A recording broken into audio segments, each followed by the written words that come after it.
welcome back to another lesson at SOG Academy. In our previous videos, we have looked at an introduction to process safety management and elements within our process safety culture pillar. This video is all about hazard identification and risk assessment as a part of identify and assess risk within the process safety management framework. But before we begin, is anyone thirsty for a glass of water? Yes, let's go get some water. Wait! Be careful! Watch what you're doing. The floor is wet and you might slip.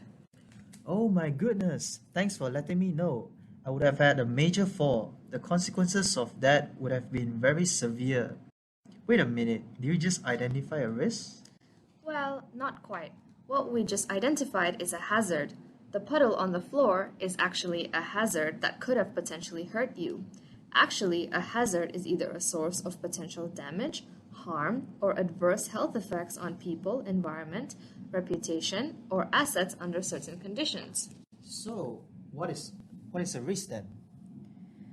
A risk is dependent on event severity and likelihood of occurrence, so it is a function of frequency and consequence of the event. Right, so in the case of a wet floor, that's the hazard. And the risk is how likely someone is to fall and be severely hurt, with the consequences being their injuries. So how can we avoid getting hurt? Well, hate to break it to you, but risk is never completely minimized. Like all things in life, you can only find a balance between the risk tolerability and the rewards that come with it. So something like a caution wet floor sign can minimize the risk of you slipping due to the wet floors. Can you give me some other examples of hazards? It seems like we've been talking about wet floors for long enough. Well, hazards come in all shapes and sizes, and in the industry, we typically classify them into hydrocarbon hazards like fire, explosions, toxic dispersions, non-hydrocarbons, hazards like ship collision, drop objects, and many more.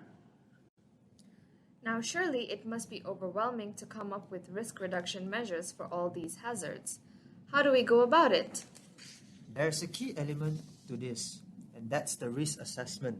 A risk assessment is a thorough, orderly, systematic approach to identify hazards while also controlling and mitigating the hazards of processes that involve highly dangerous materials or conditions. Before the risk assessment is carried out, it is important to consider two things. First is the cause of the assessment, and the second is what is the hazard going to have an impact on. These things would really depend on the type of facility it is and the parties involved. Here's an overview of the risk assessment techniques. We've got three categories: qualitative analysis, simplified quantitative analysis, and a quantitative analysis. Under these, we have specific assessments that can be undertaken as per the needs. To understand more about each type of review, please refer to our respective videos on our YouTube channel.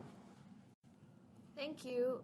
Be sure to like and subscribe and tell us what you'd like to know more about. See you next time.